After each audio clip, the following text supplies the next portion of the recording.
Hey guys, it's me, Heather. So, I finally got around to doing this comments at Watchtower studies. Not on a Sunday. It's a major bonus for me. Um, so, if you haven't been here before, the comments at Watchtower studies is kind of like one of the weekly things I want to do as a backhanded comment, or maybe one to make people think a little bit, hopefully stir up some critical thinking while, in a meeting where everybody is. And it's a quiet crashing method. I like the quiet crashing method because they don't realize they've been duped. Anywho, well, if they're smart, they might be. If they're smart and realize that you're saying something that causes them to think. Hopefully we have a lot of smart people we're dealing with. So this one is from the April 2019 Watchtower Study Edition. And the article is, "Are you fully accomplishing your ministry?" to be studied June 3rd through June 9th. I'm working from notes this time instead of having my computer up with the article because I just want to be away from technology for a little bit. See? You guys got to come with me.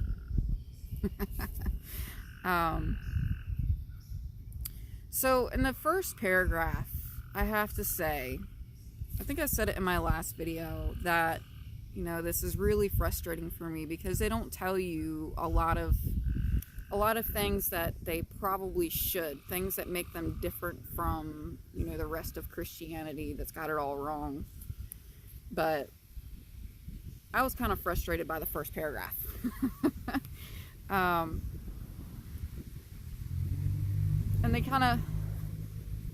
I hated field service. I hated going up to people and telling them that they were wrong. And it just, to me, it didn't make sense that, we believed they were all going to die or something in Armageddon. And, we were the only ones that had it right. I hated field service with a passion. So it just kind of irks me that they come right off the bat inferring that, we all want to, fully accomplish our ministry. And I think it's just setting the tone and the expectation so that, eventually you kind of accept it. Like, this is what I need to do to be right. I think it's a brainwashing method or a indoctrination method. One of you can probably give me a heads up and say yes or no on that. Anywho, the comments. And this article is much more forgiving than Tony Tight Pants talk about blood on your hands. If I can read my handwriting, we'd be in good shape.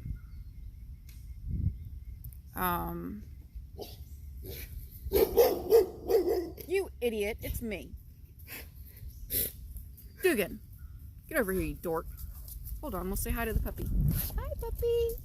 Hi, puppy. Hey, baby. He's my big boy. Alright. Go away. Go away. I'm talking to people. Hush. So, they call it a privilege in paragraph 4. That's another thing I'm also kind of ticked about, because you could be a serious Bible student and you can go in field service, or you can be newly reinstated and that's the first thing you get to do again.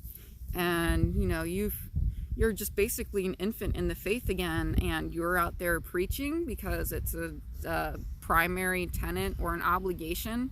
But now they're calling it a privilege once again because they want you to want to do it. More of that indoctrination mess. It just anyhow,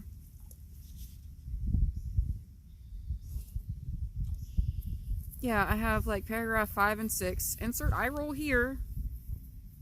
I don't know. I'm not reading it, and I don't want to get it out because I'm really frustrated with Watchtower right now, but that's another movie. And paragraph 10 and 11, you know, your health is not an excuse because you can preach to your doctors. But you know what?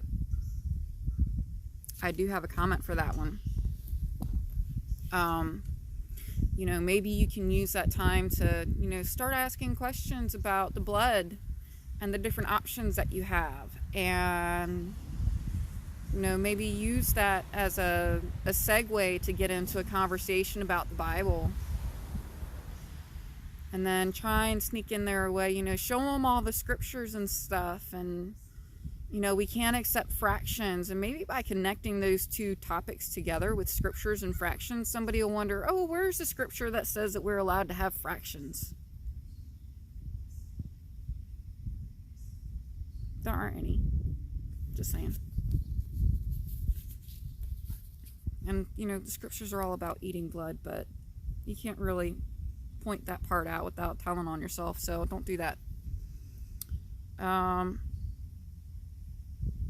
Paragraphs 13 and 14.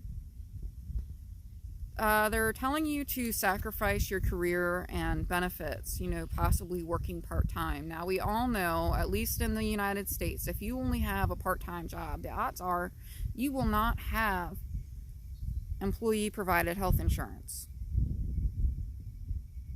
or benefits like paid vacation. And you're going to have like a meager lifestyle. But they're wanting you to basically sacrifice your career and benefits and, you know, a strong foundation to, you know, let your family, you know, launch from, you know, economically, and having that stability and being able to just have confidence and not get overwhelmed and just craziness later, because the Watchtower is not going to help you out when you can't afford your mortgage. But, you know, you sacrifice, you know, maybe point out if it sounds like something that might come from, you know, somebody in your congregation. Some congregations are a little bit more open-minded than others. This is going to kind of depend on your congregation. Sorry, I dropped you. It's going to depend on your congregation, but, you know, you can kind of sacrifice that career temporarily for the rewards in the new system. Jehovah's going to fix it all. Obviously, I'm not going to give you a word-for-word comment because I don't want it to be easily traceable back to YouTube if somebody happens to find these videos. But, you know, it's okay to do all that now because you're going to have everything you need in the new system. So, paragraph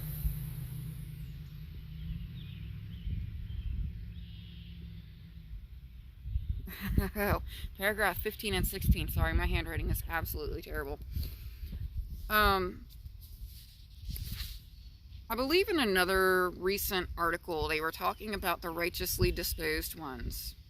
So, paragraph 15 and 16, you know, maybe use that as an opportunity to talk about the truth about the truth. You know, if they're righteously disposed and Jehovah's trying to help us find the righteously disposed, when we feel that they do have that foundation of Bible knowledge, we need to be open and honest with them about what makes us different from other denominations of Christianity, like, you know, the mediator. Hold on, I have a list. Let's see. We can be more upfront, or we can be more open about it because they're righteously disposed, and we can give them the truth and what makes us different and what, you know, separates us from Christendom. Christendom's that big derogatory term. You know, basically they're the sole dealers in salvation. There's no other way. It doesn't matter how kind or good or, you know, faith-filled you are. You need this association with the faithful and discreet slave in New York. That Jesus returned invisibly in 1914. 1914 is very important. Even though the scripture said that, you know, no one would have to tell you because it'd be obvious. 1914, he came invisibly. Gotcha. The 144,000, obviously everybody knows about it, but nobody knows that the 144,000 are the only one that Jesus mediates for, according to Watchtower teachings. The blood thing everybody knows about. Once again, we're going to bring up blood fractions. We believe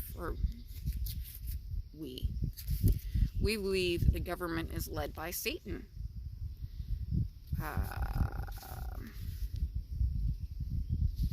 You know, basically anything that's meant to, you know, draw communities together is all based on paganism.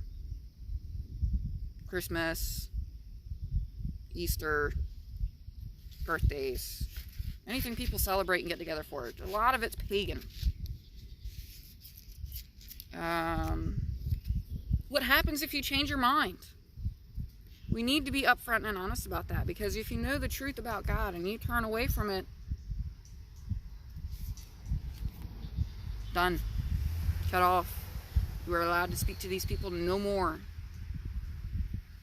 And hopefully the people that you cut off to join the Jehovah's Witnesses will speak to you again. Don't say that part, because you're not supposed to worry about that part, because you're never going to leave, right?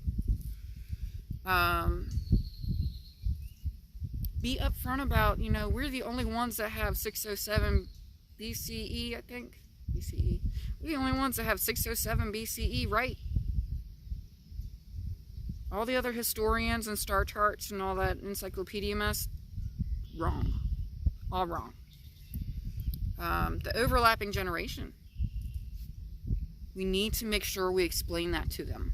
And if we can't explain it well enough, show them Brother Splain, that video. The two-witness rule. You know, how a judicial committee would work. Maybe not bring up the judicial committee later on. Say, we'll bring that up later on, how a judicial committee works. And, you know, try and make sure you have two witnesses. And that you're baptized into an organization. Your baptism recognizes you as a Jehovah's Witness. An affiliation with the faithful and discreet slave and all that mess. Any one of those or combination, whatever you feel like you can throw in there and kind of be discreet.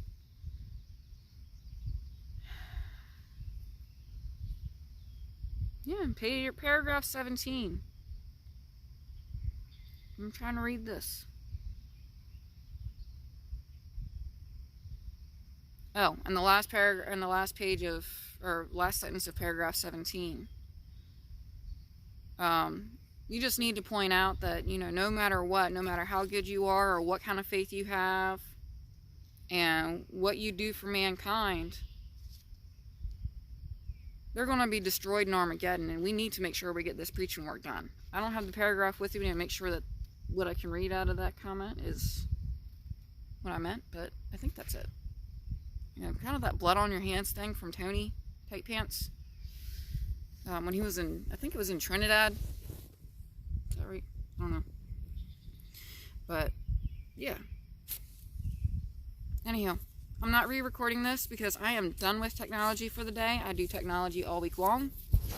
So hopefully this is good enough for you guys.